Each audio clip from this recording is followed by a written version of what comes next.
Kada želimo ranije da beremo plodove povrća, biramo sadnju u zaštićenom prostoru, stakleniku ili plasteniku. Na ovaj način u kontroliranim uslovima uzgajamo biljke koje je lakše održavati. Manja je mogućnost zaraze oboljenjima ili mogućnost napada štetnika. Lakše je održavanje prostora, kontrola korova, zalijevanja i prihrana. U današnjem videu, s obzirom da je vrijeme za te poslove, pokazati ćemo naš način sadnje paradajza, koji se na jednak način može primijeniti u plasteniku ili na otvorenom, ali u različito vrijeme. A vi, kako bi pratili sve naše savjete vezano za uzgoj biljaka od sjemena do ploda, za njihovu zaštitu i prihranjivanje, zapratite naš kanal i uvjerite se u kvalitetu savjeta koje nudimo. Klikom na znak zvonca osigurajte sebi i redovne obavijesti o svakom novom videu, a napominjem da je praćenje kanala besplatno. Ono što je uvijek najvažnije kod planiranja sadnje bilo kojeg povrća, naravno jeste priprema zemljišta. Ukoliko ste imali problema sa štetnicima, svakako potražite video o dezinfekciji plastenika, pa to obavite nekoliko dana prije početka radova.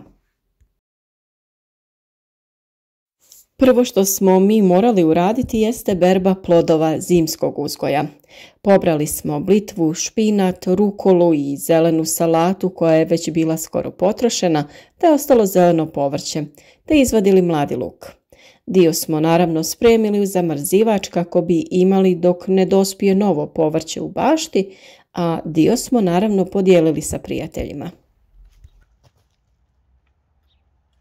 Nakon čišćenja svih ostataka, prvo smo po tlu rastresli stajnjak koji mora biti dozreo, to jest da je stajao određeni vremenski period.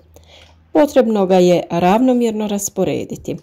Ukoliko niste u mogućnosti da nabavite stajnjak, možete da koristite i peletirano gnojivo koje možete kupiti u agrocentrima. Nakon toga slijedi frezanje. Na taj način ćemo stajnjak izmiješati u zemlju, a zemlja će dobiti kvalitetnu strukturu kako bi bila rahla, plodna i omogućila nesmetan razvoj korijena biljaka.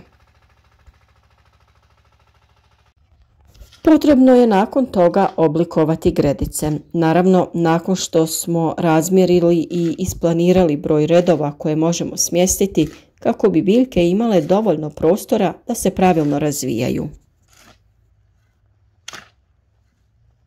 Nemojte napraviti previsoke gredice jer će tada sva voda odlaziti u dublje slojeve i neće se zadržavati oko biljaka u početnoj fazi kada im je jako bitna.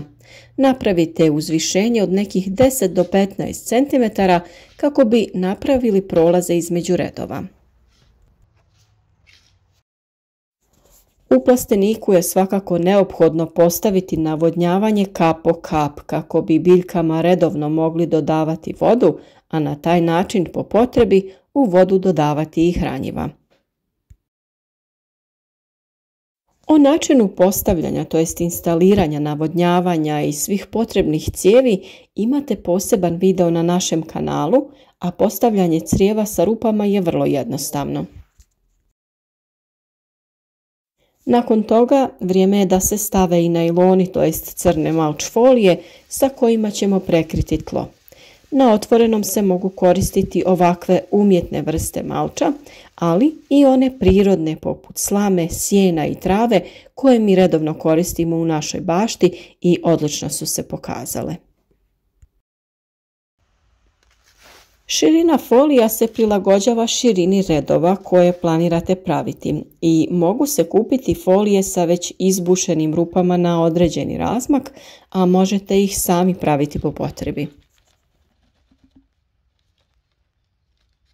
Mi smo i između redova postavili agrotekstil kako bi spriječili rast korova i kako bi se vlaga što više zadržavala u tlu.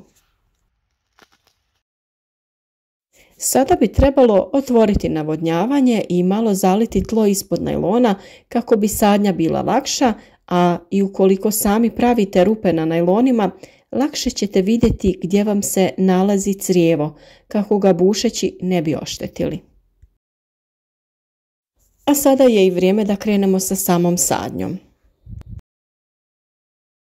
Sadnja se obavezno obavlja u poslijepodnevnim satima ili za vrijeme kišnog dana.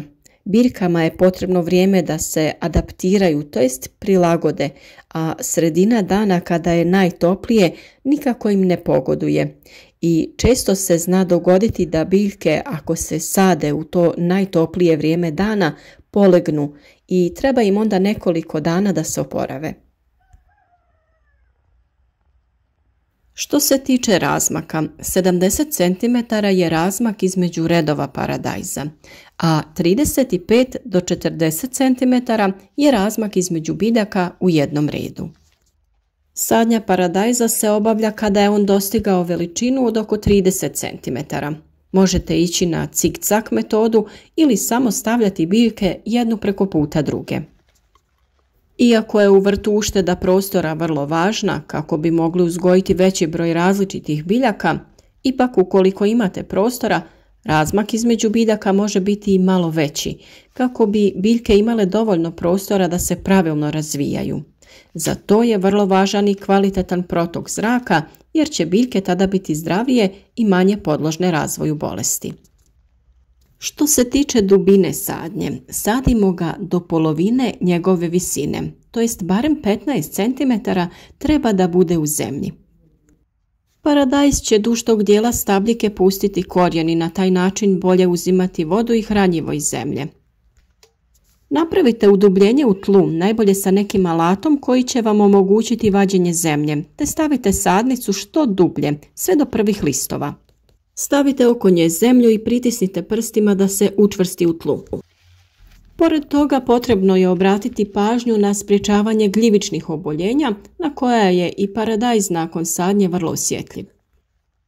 Gljivična oboljenja najčešće se pojavljuju prilikom pikiranja ili presađivanja, pa je potrebno nakon sadnje odraditi tretman fungicidom. Nakon presađivanja biljku je potrebno obilno zaliti, a pri prvom zalijevanju možemo koristiti sredstvo pod nazivom Previcur Energy. Previcur Energy osigurava preventivnu i sistemičnu zaštitu od bolesti polijeganja i rane plamenjače. Osim toga, pozitivno djeluje na rast korijena i ukorjenjavanje, a biljke lakše podnose stresne uslove presađivanja.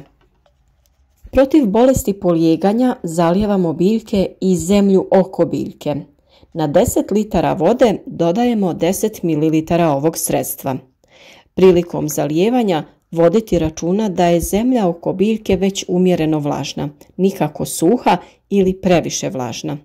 Po presadnici je potrebno utrošiti otprilike 200 ml otopine za zalijevanje.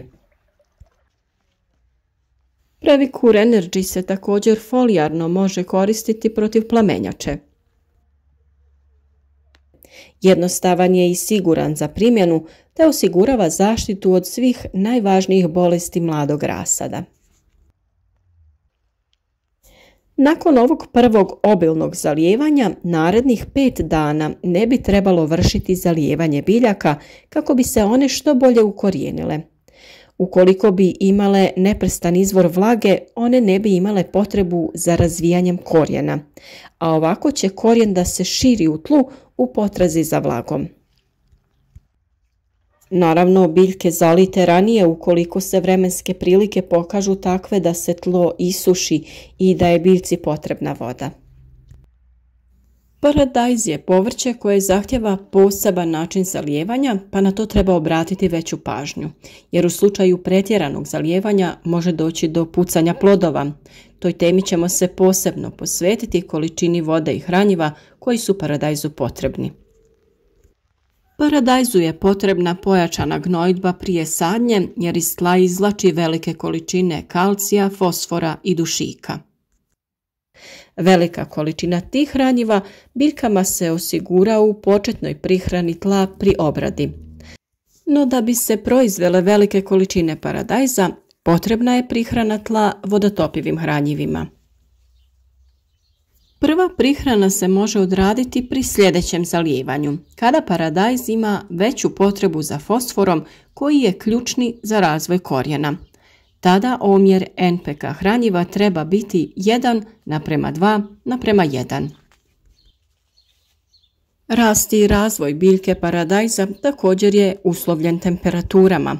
Općenito se skladan rast biljke postiže pri dnevnim temperaturama od 20 do 25 stepeni, a noćnim između 13 i 17. Održavanje nasada ovisi o načinu uzgoja paradajza. Ako ste uzgoj paradajza bazirali na foliji, nema kultiviranja nasada. No ako se radi o uzgoju bez folije, tada je potrebno 2 do 3 puta plitko kultivirati nasad odmah nakon navodnjavanja. Ovo je ono osnovno što je potrebno da se uradi prilikom sadnje, a naravno da ćemo u narednom periodu pokazati sve potrebne postupke poput vezanja, potperavanja, skidanja zaperaka i druge agrotehničke mjere koje su potrebne da se provedu da bi proizvodnja bila bolja i uspješnija. Sve o redovnoj prihrani, umjetnim ili prirodnim hranjivima na vrijeme ćemo da prikažemo. Zato pratite naš kanal, kliknite i na znak zvonca kako bi na vrijeme dobili obavijesti o novom videu, da ne propustite važne korake o uzgoju paradajza, ali i ostalih biljaka. Pišite nam u komentarima ispod videa kako vi uzgajate paradajz. Uvijek volimo čuti vaše mišljenje, a i na sva pitanja ćemo odgovoriti u što kraćem vremenu.